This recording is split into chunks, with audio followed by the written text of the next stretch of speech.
Noble Drew Ali's printing presses that he has established for the Moors, for the Moorish Monitor and the Moorish Guide. And Drew Ali said, this is our most powerful weapon in the hand of our group, our own press. Do you hear about any of the Moors in the temples talking about Noble Drew Ali's press, the Monitor and the Moorish Guide? And he owned the press and millions of dollars backed by gold for the Moors, and it was stolen. And it's called the Great Sellout that nobody wants to talk about. And then they're talking about, how come the Courier Post don't tell us this stuff? How come the New York Times, Horace Greeley, tell us this stuff? Whiggamore Party? Come on, y'all. Let's stop playing dumb. But these same people keep building churches, mosques, and synagogues, don't they? And going into debt, won't they? But do they set up their own press? But they buy Gucci pocketbooks and stuff. I mean, it's really interesting when you study. Well, interesting news is, Tosh, how do we go about getting our own banks, airports, and hospitals and function? Isn't that why you see the Moors being active, trying against multiple levels of resistance among their own and from the hybrid Europeans of the corporation, United States corporation, bankrupt corporation, keep claiming jurisdiction that they do not have and doing everything they can to block us at every corner, and yet we've been consistent. We've been consistent for years, and how many people you'll hear saying, well, he's saying the same thing he said before. The truth is nothing else to say but the truth. That's right. It doesn't come in versions, but you must act on it. It's said over redundantly because you're not acting. You're not responding. Some are, very few. But until the people respond to the truth, it is what? It's abandoned, isn't it? How many people in relationship to things like this are self-government? How many people, how many so-called conscious people, conscious Moors and unconscious Moors, will bring up the dissolution of colonial governments with the as presented to the world with the Special Committee of 24 since 1960? It's not even in their conversation. But yet we bring it up, and you see even some Moors saying, why are they talking about consular court?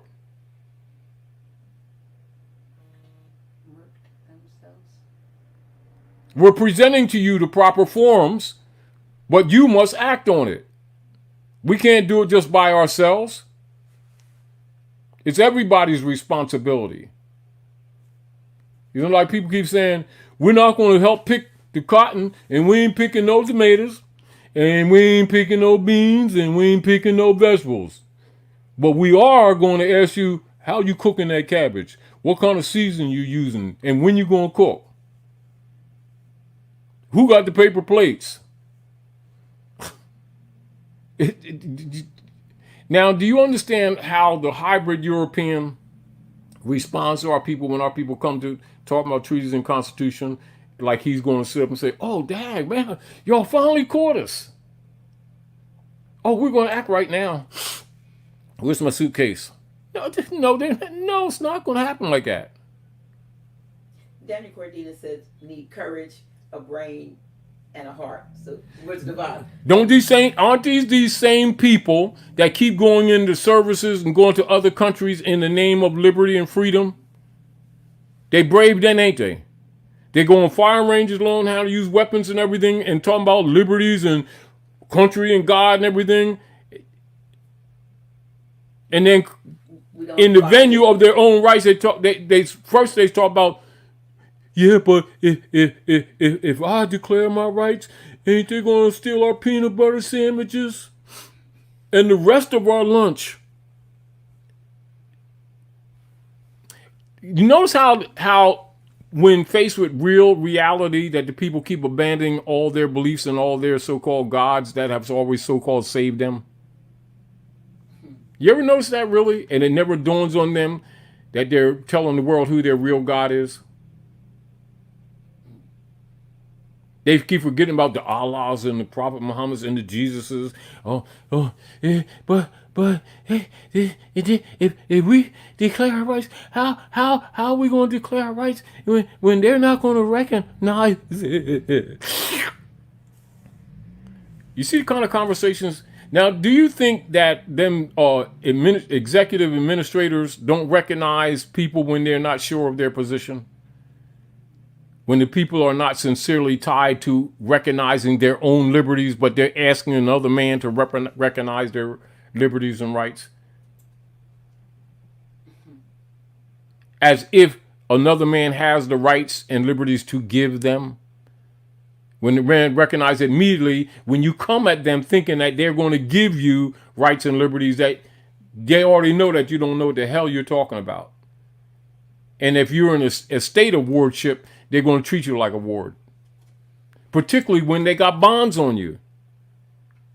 They're not going to tell you, you can't come in speaking like a ward, talking about ownership of an estate. You can't be an executor of an estate that you yourself don't even recognize. And then come making demands to a third party interloper. And even after you transition, they still... Because that Social Security is the International Monetary Fund. It's a bond against your estate. Your estate lives even when you physically die. Check my mother's the Social Security that was assigned to my mother within the last few years. Now, and she's been going... Back up and state that again. Because the people can understand that. My mother transitioned in 2002. I want to say it was around 2013 or 14 that I found about that GMEI.org site. When I put her Social Security number assigned to her in it, I saw that they're still, even as early as last year, like I said, still trading or whatever off of her Social Security all right. number. Now. There were over 11,000 entries in places in 11,000 all over the world. All right. And local. Now, all right. Here we go again. Number 7. When you understand this, you understand that. In your mind, and in the mind of many people, they keep saying, my possessive Social Security. That's the one assigned to her. Yeah.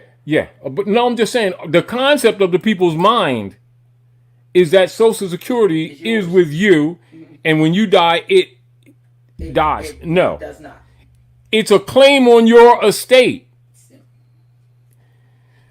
7. Social Security numbers are issued by the United Nations through the International Monetary Fund.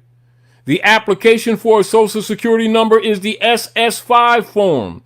The Department of the Treasury, which is the IMF, issues the SS5 forms, and not the Social Security Administration. The new SS5 forms do not state who publishes them, while the old forms state they are from the Department of the Treasury. See 20, Council on Foreign Relations. You see all these are tied together? Mm-hmm. It's a bond against your life and your estate. When you die, they already have insurance on you. They not only collect insurance on you, the Social Security number is a claim against your estate that exists before you were born and after you were born. The number is a routing number for the Zionist order of the Federal Reserve Bankers, bench of the Pope. But I heard that the Mormon Church keeps a list of all births and so forth, and they're part of the game. Yeah. They're claiming to be you, more men.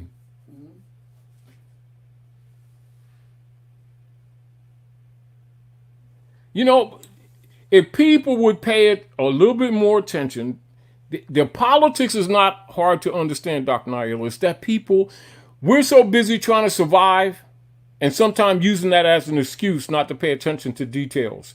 And always getting blind. This is the point. Always getting blindsided and then complaining. Then having a bunch of opinions on things that we haven't studied. And then wondering why the failure rate is so high. And the lack of understanding and comprehension of ordinary things is absent from our people. These things which we're talking about affect people every day in yourselves and your families. And this information is not in the familiar mindset of the people. These are common everyday operations that affect these people negatively.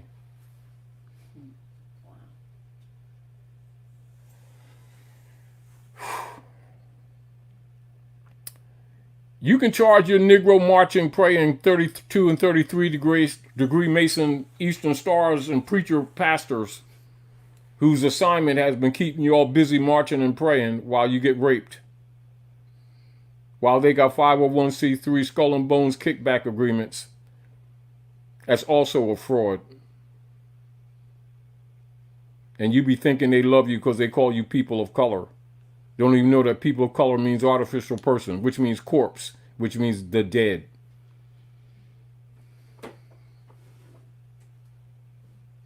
And that's true. But they keep giving these marching guys honor, don't they? Yeah. And let us pray. And then they get a $60 million plane to ride across the country to play the game, the con artist game on the next group.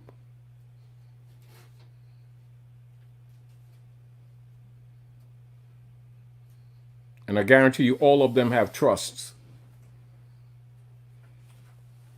And that's a fact.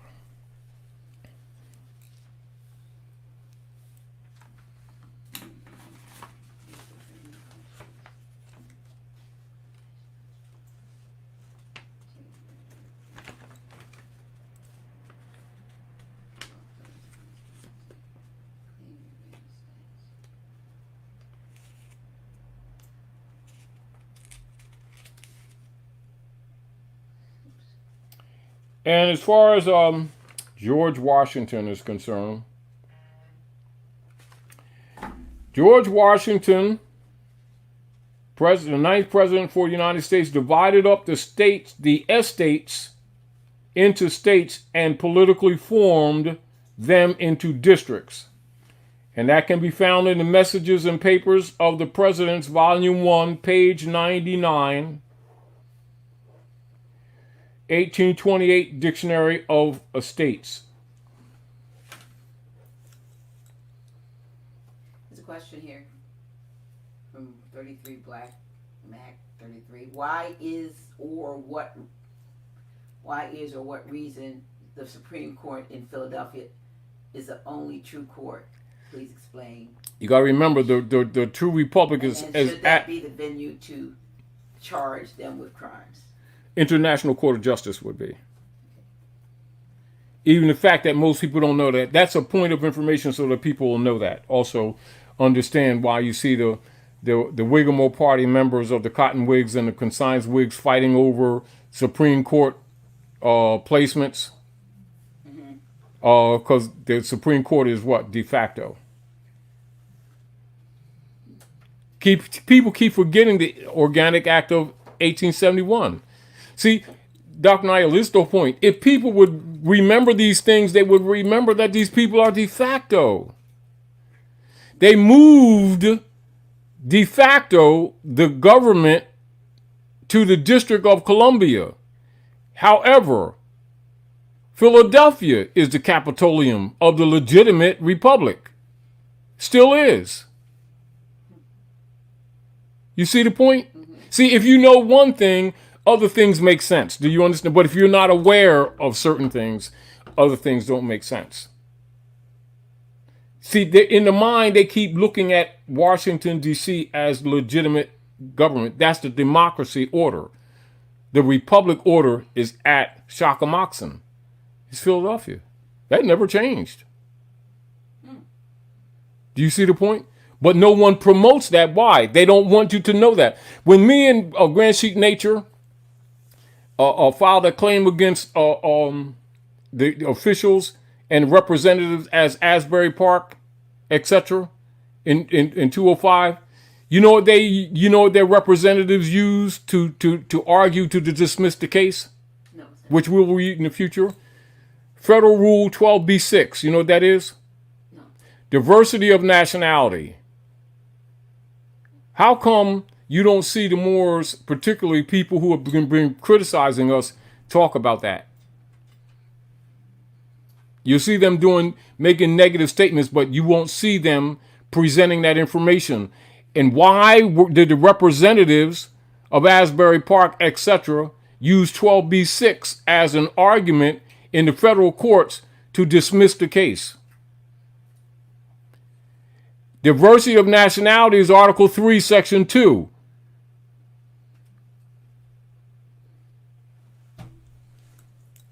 Anyway.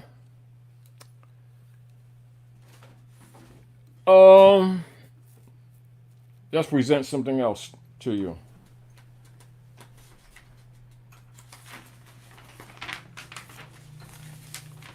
And so when you understand that, you understand how the Social Security number is actually a routing number for the estates of the people.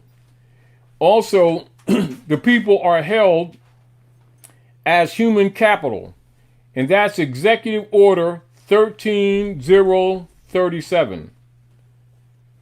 And 31, the United Nations has financed the operation of the United States government for over 50 years. And the United States Department of Treasury is part of the United Nations. And they claim to own every man, every woman, and every child in America. That's their claim, and they operate from that perspective.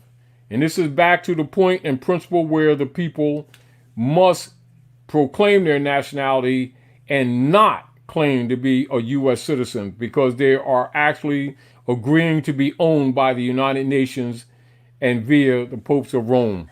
That's a fact.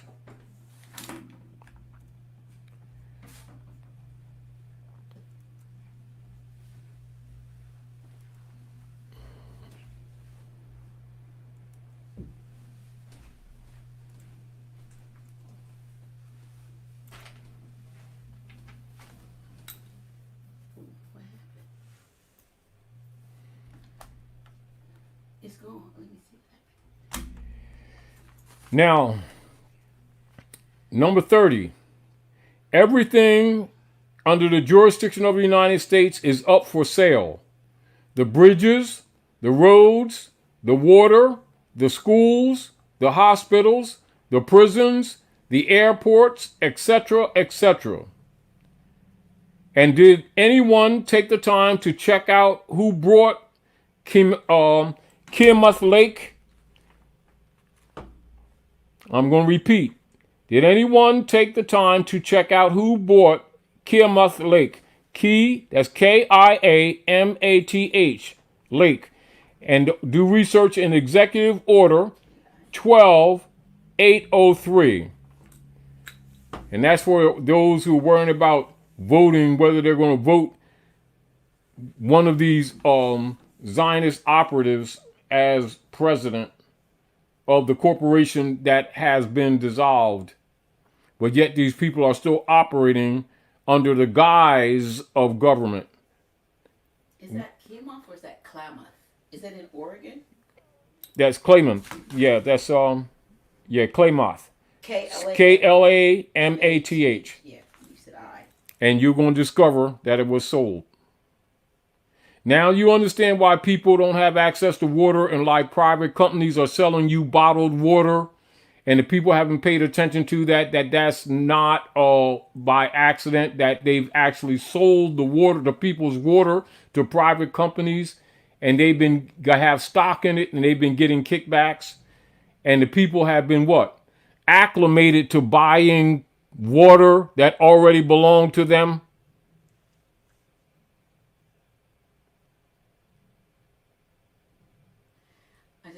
It never dawns on them, they've been... Because bottled water companies manufacture... They don't manufacture water. Bottles. And poison in the plastic. That's all. PBHs. Yeah. Look at international venues in other countries that will not allow the U.S. corporation operatives to send their bottled water, plastic water, to them, knowing that it gives people cancer. Klamath Lake Land Trust. Well, there you go. Yeah. There you go. Trust. Now you understand why people now got to pay to go to the shores and stuff like that? Mm-hmm. And you notice how they always put railroads right next to the water so the people don't have access to the waters? And they only, look, 255,000 is what they purchased it for.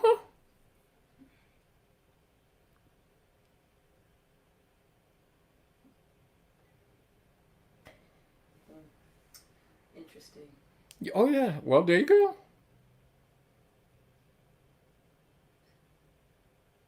Update the thumbnail. Number 29. It is not, emphasize not, the duty of the police to protect you, the people. The Fraternal Order of Police. The duty of the police job is to protect the corporation and to arrest code breakers. See SOP versus Tallahassee, 348 SO, second, 363, Reef versus City of Philadelphia, 477 F 1262, Lynch versus North Carolina Department of Justice, 376 SE, second, 247. Your references. So the people keep calling policemen lawmen, don't they? They're commercial mercenaries in place to protect the corporations and the corporate interests. Now you understand why they murder people on the street.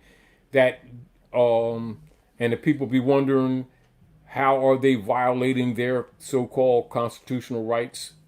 And people don't understand that these people are not constitutional officers. They are commercial mercenaries.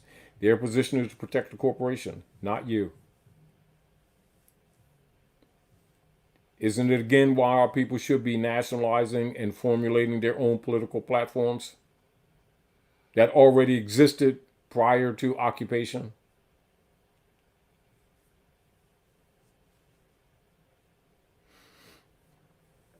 Our concepts of how we've been looking at government and governance has been totally incorrect and corrupted.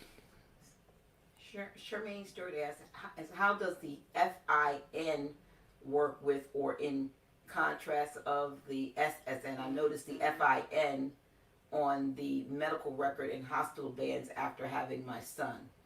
All of them are private corporations for human trafficking. They're wardship tenure operations on the military tenures. And that, so you want to look at the Christian Black codes.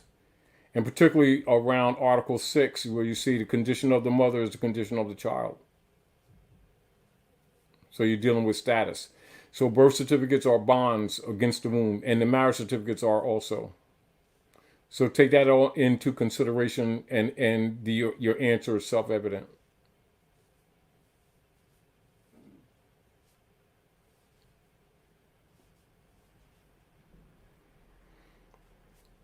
We have a lot of elementary work to do among ourselves.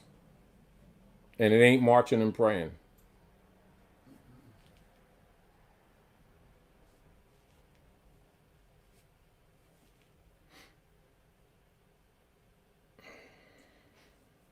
Braggett Collars asked if the Pope has a social security number.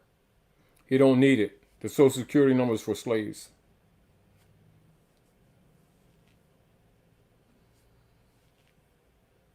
Question was asked, how can they lawfully sell off our ancestral lands?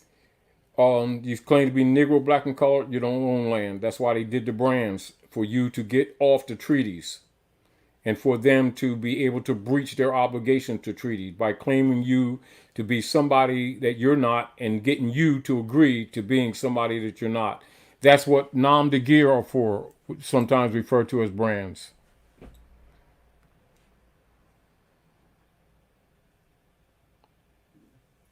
That's the function of nom de guerre.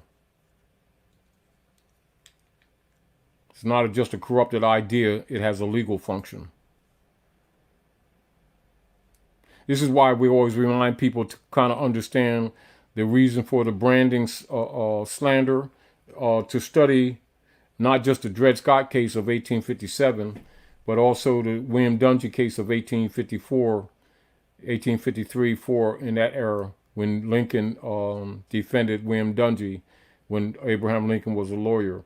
And that'll give you a clear insight of the proper concepts of how you should be thinking of the function of brands and slanders, and also why a couple of generations ago, when our people, if you called them black or Negro, you had a fight because it was about estate and dead status. It was not about identity that our people think those brands are today. They think they are brands of endearment, or that they're African names of endearment. No, they were slanders to steal, put in place to steal people's estates.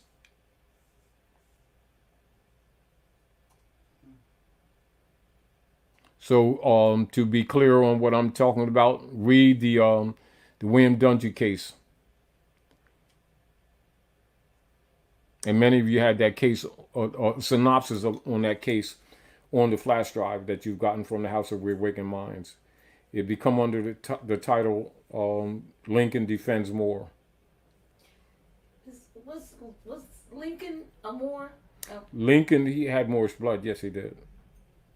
But, and this is why you see them alter a lot of the early pictures. And also in when you start doing the research in Illinois, in the area, when he was running for president, this is why you see them have him dressed in Moorish garb, for satire and mockery.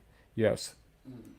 It's not a secret, but do you notice how you don't see so-called Negro and black scholars talk about that when they're talking about so-called history and Emancipation Proclamation? They will never show you, they'll never dig up the obvious and show you Abraham Lincoln in satire in the papers dressed in Moorish garb, because they don't want the people to know that they're Moors. And we're not talking about digging deep history. We're talking contemporary history. Would you hear them talking about Emancipation Proclamation and stuff like that, won't you? And 14th Amendment, which was never lawfully ratified. And then you'll never see them talking about the murder of Abraham Lincoln being a coup d'etat assassination.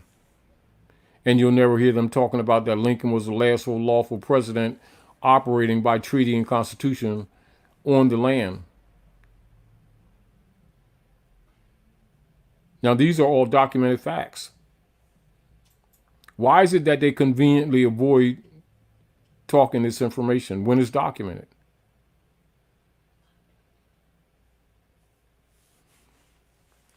Do you think there's a motive? Of course there is. Of course there is.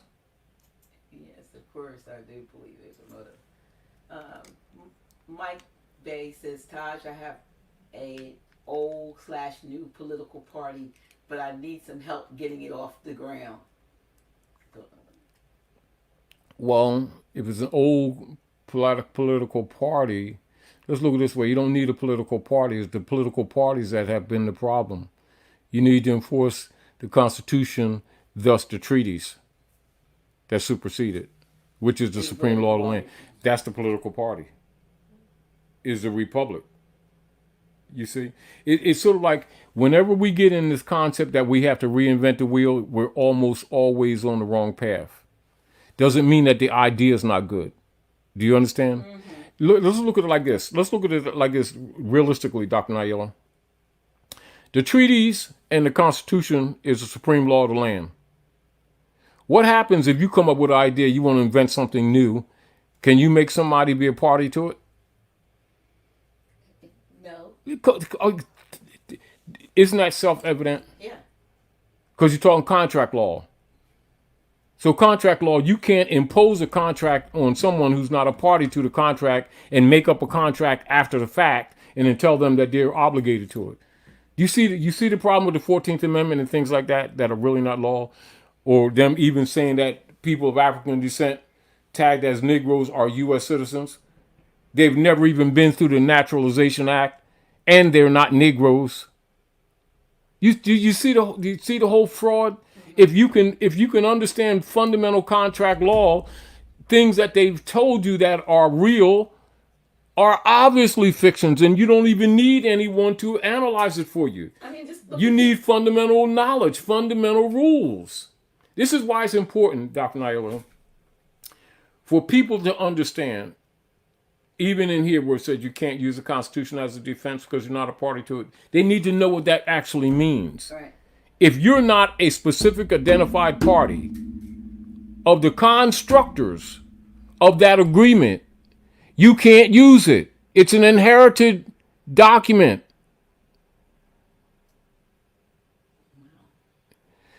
Meaning, you know, a lot of times people, from an emotional point of view, and you can understand because we've been abused, they were saying, you know, black people have constitutional rights.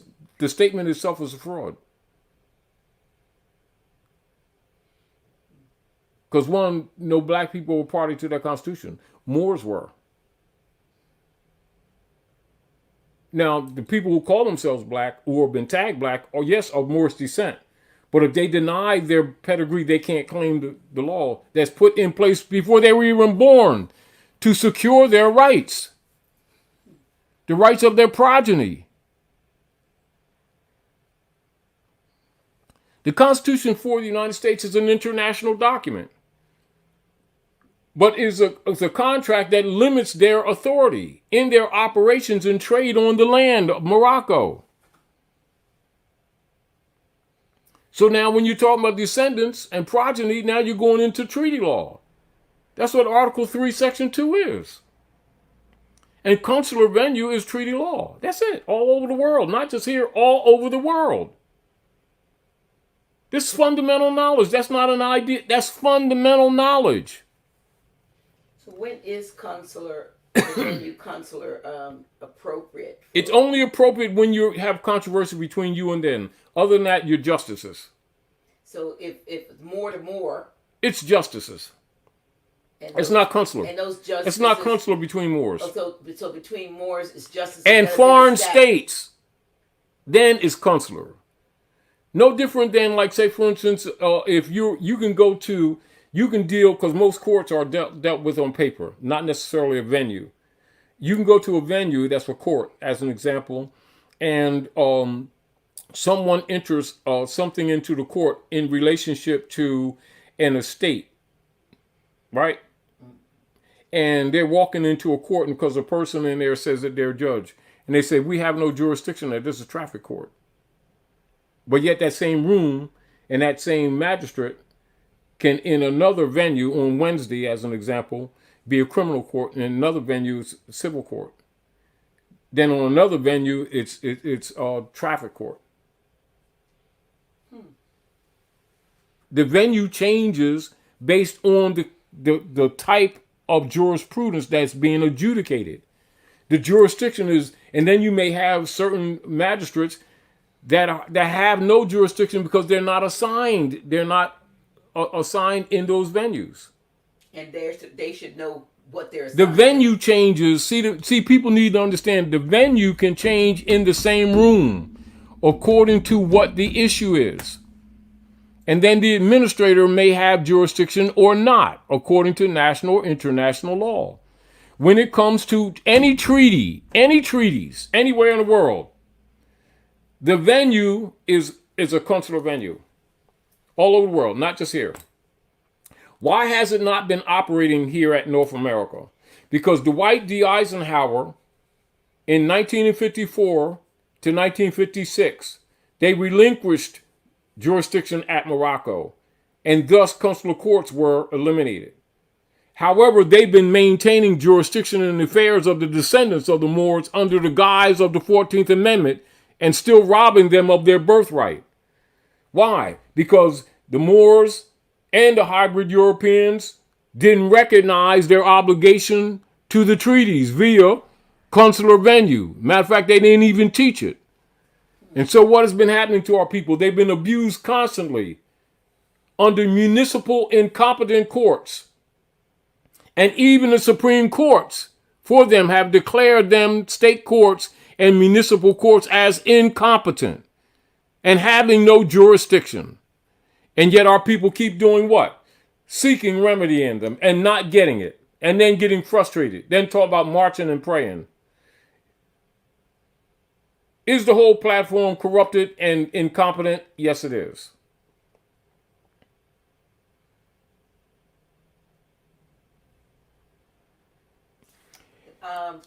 Marvin May said, "Are we citizens or not?" Citizens of what? So if you say, are we daughters and sons or not? Who's your mother? So if you're talking nation state, name the nation. Citizens of what? Of what jurisdiction? See, so the question is, though many people ask that question, you notice how the question is really an empty and loaded question. And when a person doesn't know civics, they're assuming things that are not only invalid, but incompetent. So when you're saying that, are we citizens, you must name the nation state. And it never dawns on them because that phrase is being thrown around to trick them into agreeing to be U.S. stock. North America. North America is a continent. How many political nation states are operating at North America? You got Canada. You got a defunct and dissolved corporation operation called the United States that last went bankrupt last time in 2013, which is on the record with the motu proprio from the Pope of Rome, who owns it. Then you have Mexico. Then you have the United States of San Salvador. Then you have the United States of Brazil. They're all the United States. Which one you talking about? Do you see how? See, whenever people are not really, when you're thinking, you ask the right questions. When you're not thinking, you assume that question is legitimate and full and valid. The question itself is flawed and loaded, but yet it's generally thrown around and never even challenged, isn't it? Isn't it? Mm-hmm.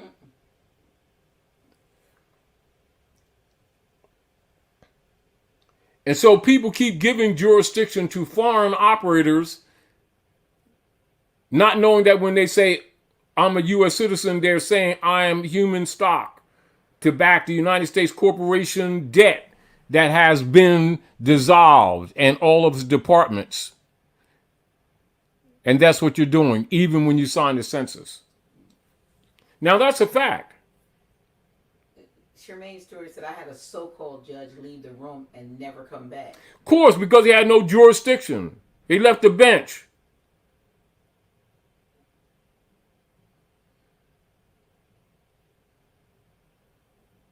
He left the battlefield.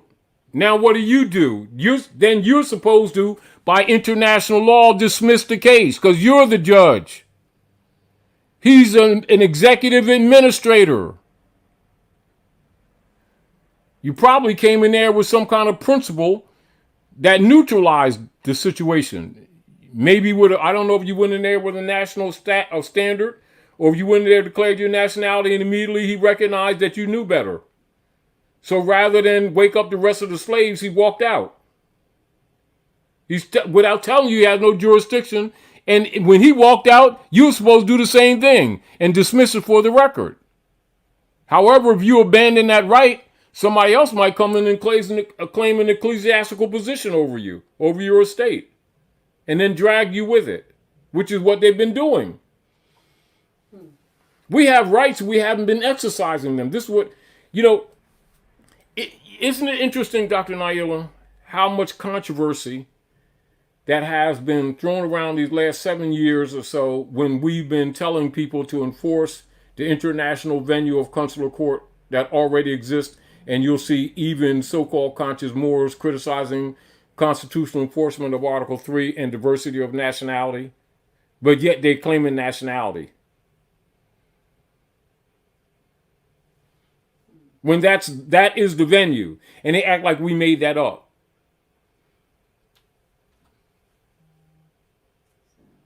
Isn't that interesting when you think about it? Yeah, yeah.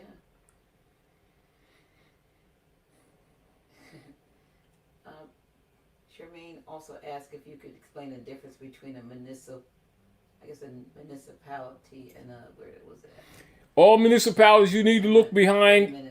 All right, do the research on all municipalities and you'll see a construction date. Metropolitan and a municipal. You'll see them. You'll see they're all private foreign corporations. I know what here the threat was, I already know. It was going to be that the city was afraid that they're claiming jurisdiction, aren't they? Will become a metropolitan, which would mean say the county or the state could swallow up everything, and so they don't have their autonomy. Aren't we talking jurisdiction? Yeah. It's still. What did we do a month or so ago? We did understanding jurisdiction. Right. All of it is the power to act and the authority to act. So when you're talking jurisdiction, you're talking about the authorization via quo warranto. They can't produce it because they don't have it. They're claiming authority that they don't have, and the people keep thinking, it's sort of like them saying, I'm the president of your estate. And people say, well, how can, what I'm supposed to, how much taxes I'm supposed to be paying? These people are frauds, phonies, and imposters, and are not government. They've been pretending, and we've been going along with it. Marvin Mays, I'm from Florence, Mississippi, so tell me if I'm a citizen or not. Wow. Again, explained it. Maybe that is. Think about your treatment. Then you ask them if that corporate state is your mother. She's been kicking your ass, ain't she, daily? Like yes or no? No. No, there you go. So now you better find out what's really up.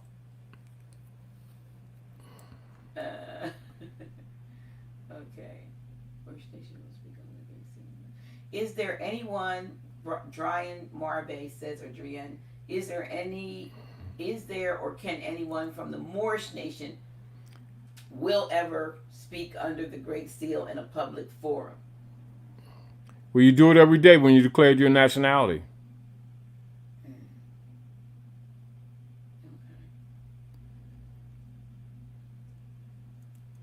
A proclamation is a public forum.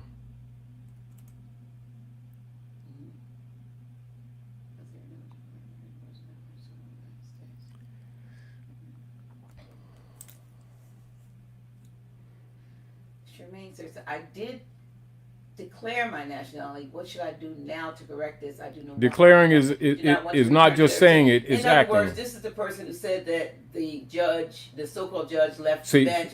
And I'm supposing, based on what your response was, that if you did not, dismiss the case for the record, and state for the record that, and don't call him a judge, because if you call him a judge, you just created the jurisdiction again. Call it the foreign executive administrator left the court venue, which is a declaration that they have no jurisdiction, of which I agree for the record. We all know that the proper venue is a consular court, which has been dismissed by the corporate entity operative CEO known as Dwight D. Eisenhower in 1954, and he's affirming that he has no authority. And I agree that this venue and its foreign officers have no authority, and therefore, me being the judge and the true American, dismiss the case for the record. Can that be done non pro tempore? Now for then, yes, that's what it's all about. Okay. Because see, but the deal of it is knowing what your right and your obligation is. See, our people need to understand your declaration of right is also your obligation. See, our people keep looking for authority in another man. That's what the mentality. Do you get the point? We keep giving up our rights and then getting mad because someone steals them. It's like you keep throwing the change out your pocket and then looking back, hey, they're picking up my change.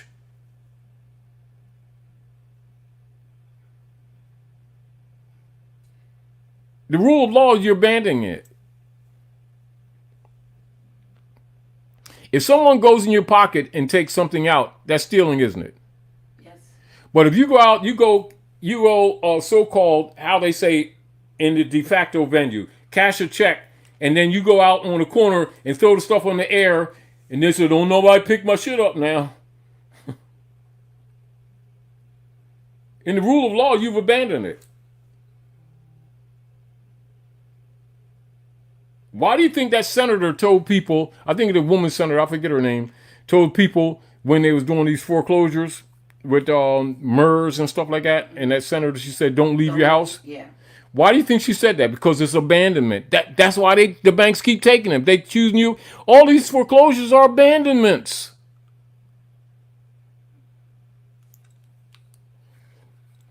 Let's look at this. Let's go into this. You all, on your flash drive that Dr. Naila sent you, remember we have the James Traficant U.S. bankruptcy. And this is on the record.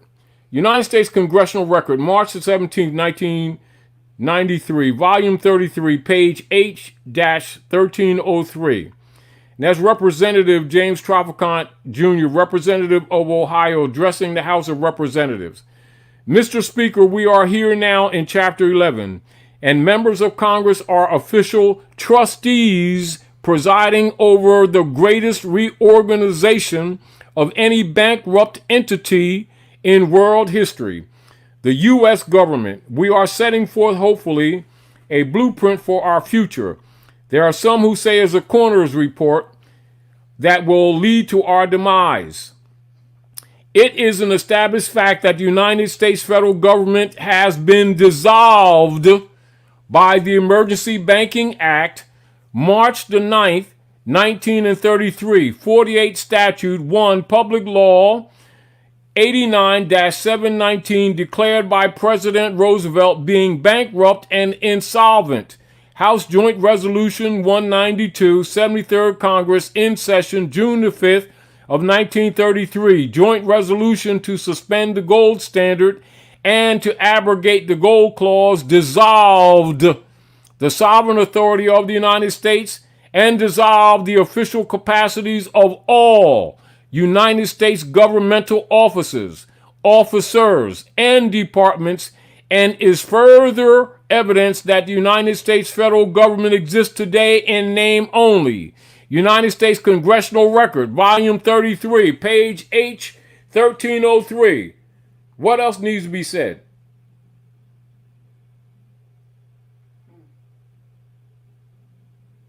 It's not opinion, that's documented record.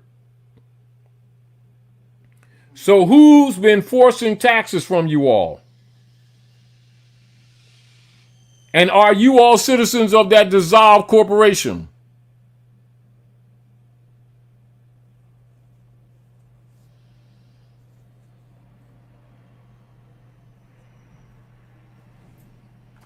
Roxy Bay asked if there is a difference between an aboriginal title and an allodial title.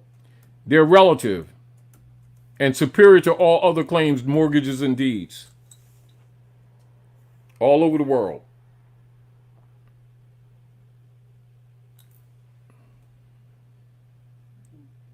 They are the legitimate and lawful titles of claim of ownership distinguished from any deeds or mortgages, all of which are de facto.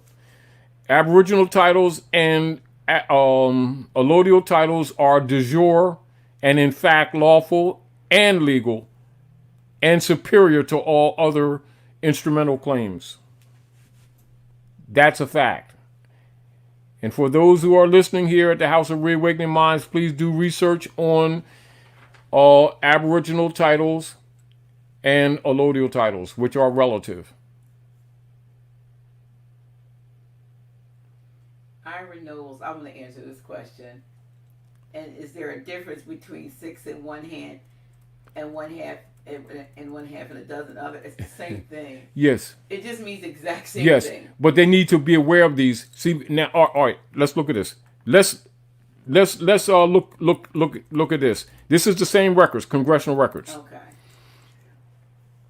Paragraph. Assets of the debtor can be hypothecated, which means to pledge something as a security without taking possession of it, as a security by the lender or underwriter. The Federal Reserve Act of 1913, etc., stipulated that the interest on the debt was to be paid in gold. There was no stipulation in the Federal Reserve Act for ever paying the principal.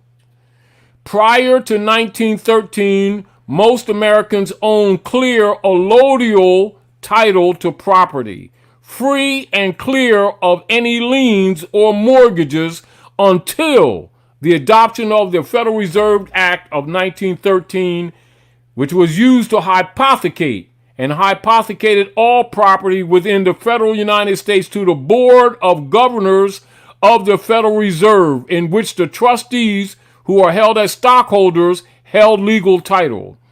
The U.S. citizen, designated as tenant and franchisee, was registered as a beneficiary of the trust via his or her birth certificate, and in 1933, the federal United States hypothecated all of the present and future properties, assets, and labor of their quote-unquote subjects, the 14th Amendment U.S. citizen, and designated it to the Federal Reserve System. All that's congressional records.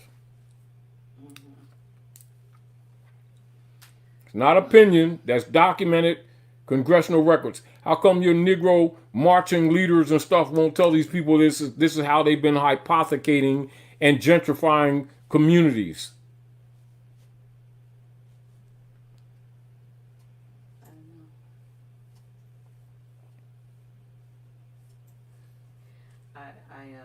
Was looking for something I saw that was kind of interesting, but I guess it wasn't for me to find it again. I just want to make sure. There's somebody who had something to say about elderly Moors, but whatever. And it says there was a comment about it's time for the elderly Moors to sit in the back. You better keep some elderly Moors in the forefront to help you so-called youthful Moors. I mean, that's right. I understand the position because these people, because many of them, they have been traitors. This is what people need to know. But everybody's not a traitor. I mean, no. Listen. What we have going on here is a bunch of carpenters that don't know what a saw is, but they're publicly claiming to be carpenters. That answers a lot of things. Meaning certain things that people have positions, we got to stop making excuses for them. You know how they say you can't be in a sewing factory and then you work in a sewing factory for years and don't know what a needle is.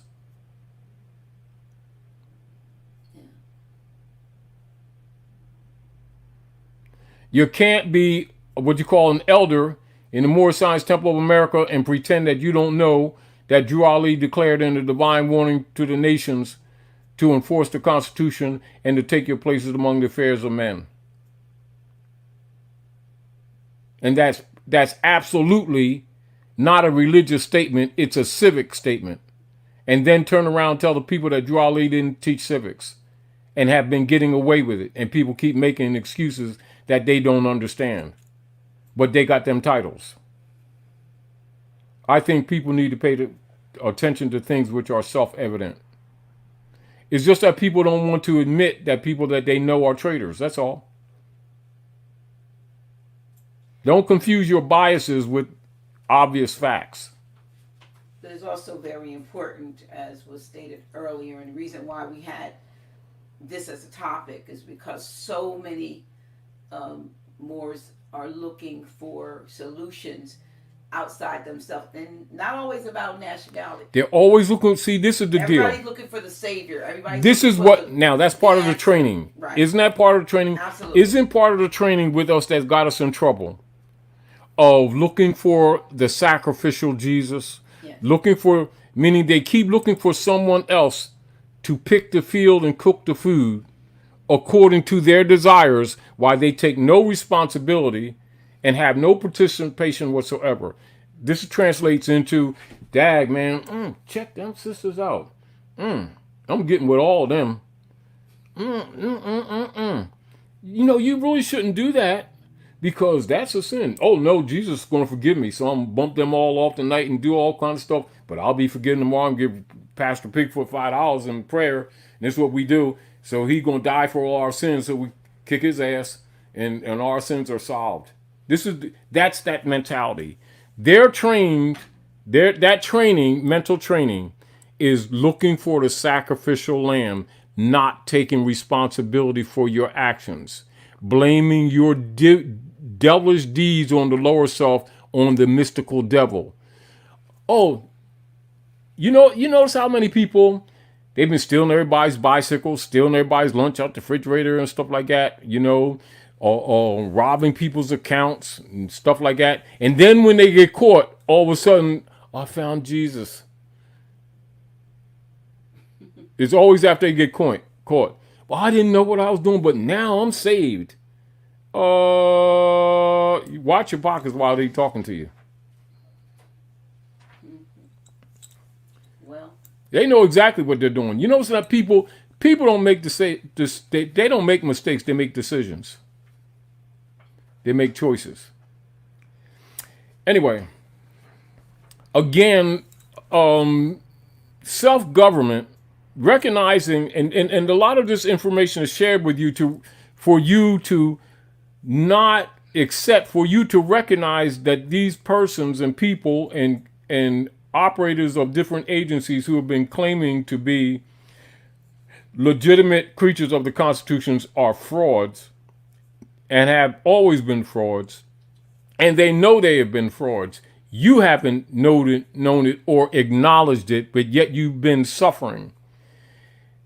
Therefore, it's your duty and responsibility to declare your nationality, your birthright, restoration of your estate, and learn those things necessary to make you more competent as a national to your own nation state, which has been under occupation. And remind you again, the House of Reawakening Minds have supported you and have been standing on your behalf, asking you to take responsibility in your affairs. So you support the House of Reawakening Minds. And we appreciate those who have been supporting. This month. This is our 9 years this month. October. Gestation. Yeah, 9 years. Mm. Yeah. So we had over 1,300 people on this live, and so I think we got like 100 to maybe 100 notes in donations, and we do appreciate it, but it's definitely not commensurate with what you've been giving out. Yes. And so we're just going to say, those of you who support regularly, we do appreciate you. House of Reawakening Minds is, a foundational organization, and we have laid the foundation for others. Yes. You know what I mean? For other organizations, and so we want to make sure that this entity that you've come to respect on behalf of the people, right, is supported. So we're just asking for your support for House of Reawakening Minds. We appreciate you. Grand Sheik, I'll just see if there's any last questions. We got 2 minutes, but not that you're gonna. So we do appreciate. Here's a question, I'll just throw it in there. Can more Americans use UCC codes to state their arguments against the de facto government?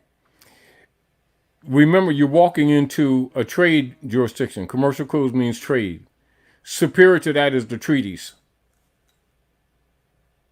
Because remember, it's still contract law. So you can't command that someone trade with you, can you? You ever notice that just like, what's that woman a couple years ago, Troche, who perfected the UCC claims? I don't remember her. And on the birth certificate, etc. And then the ecclesiastical operators tried to make her disappear, and it hadn't been for the fact that so many people are getting conscious of the Uniform Commercial Codes and knowing that the United States Corporation is a human trafficking trading corporation is the only reason why they didn't disappear her. Yeah.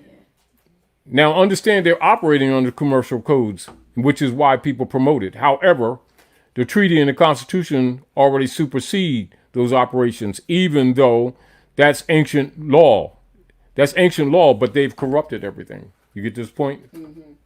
And keep in mind that still in the principle, if a person's not in their proper self, you're still dealing with estates when you're dealing with the routing numbers that are applied in the commercial codes. Here's one of my and indeed, the administrators are operating on that venue too. Another question. Ask Grand Sheik if, and this is Kareem Bay, if we are in a quarantine because we are in a closed system on a flat earth. Now, this is why. Let's look at it like this. We're in quarantine because the trade windows of the world has frozen up and the credit windows have frozen up. And it's not just because you're on a flat earth or in a bubble. That's another subject matter, but not relative to this quarantine. Quarantine is because the people are waking up and the systems that has been operating is collapsing.